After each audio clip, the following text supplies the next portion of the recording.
So guys, what's going on, guys? We know that Kell Brook is fighting Mark DeLuca tomorrow.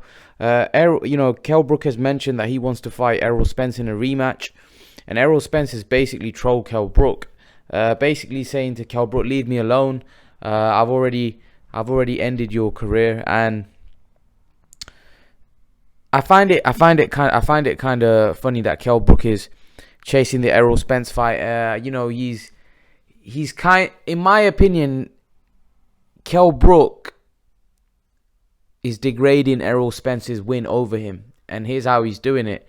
He's trying to say the fact that he had to come down from 160 to 147, that took a lot away from him, and he couldn't perform to the best of his ability. At the end of the day, that's not Errol Spence's fault. They're trying to put a spin on it. The only reason Kell Brook lost that fight is because of weight. No, Errol Spence is better than Kell Brook. That's what it is, and that's simply what it is, in my opinion. He knocked him out in 10 rounds.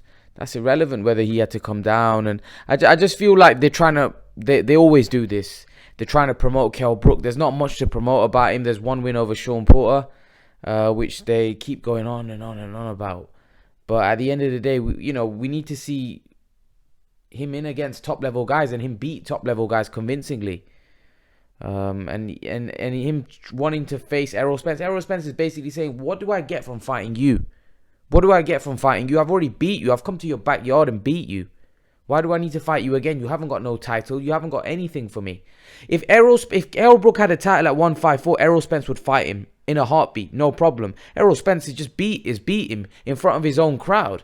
Do you think Errol Spence is going to be afraid to fight Kell Brook? He's beat him already. Why would Errol Spence be afraid to fight Kell Brook again? He's already beat him. But Kell Brook thinks that him coming down from 160 took a lot out of him. Like, him at 154 is going to make any difference, and he's going to be able to beat Errol Spence. That's irrelevant whether you were winning the fight after 6 rounds.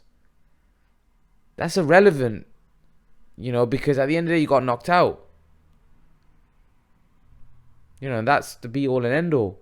Like, Amir Khan was beating Canelo after 6 rounds, and he got knocked out. So who cares whether he was winning all 6 rounds? He got knocked out. Stop trying to make it out like you were doing well against Golovkin and you were doing well. But when Amir Khan and his people say that, you kind of say, well, he got knocked out. Try to take the mick out of him. But when you get knocked out against Golovkin and Spence, right? You are boxing them. You were winning the rounds.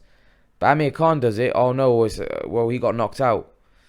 So what if he was outboxing them? I just feel like Brook fans and people around Brook just don't see that. Hardcore boxing fans know that Kell Brook hasn't fought great competition. His competition that he's been in the ring with has been very poor throughout his career. And actually, he's built up quite a name for himself, bearing in mind that he's not really fought top fighters, and he's lost to most of the top fighters. He's fought 3 top guys. He had a split decision win over Sean Porter, and he lost against Gennady Golovkin and Spence by knockout. That's basically what the top fighters that he's fought throughout his career. Top fighters that have names. The rest of the guys weren't names in boxing. And Errol Spence is basically saying, you haven't got anything that I want. Errol Spence is looking at Pacquiao, he's looking at Crawford, he's looking at those big fights. He isn't looking at Kell Brook. There's nothing Kell Brook can offer him.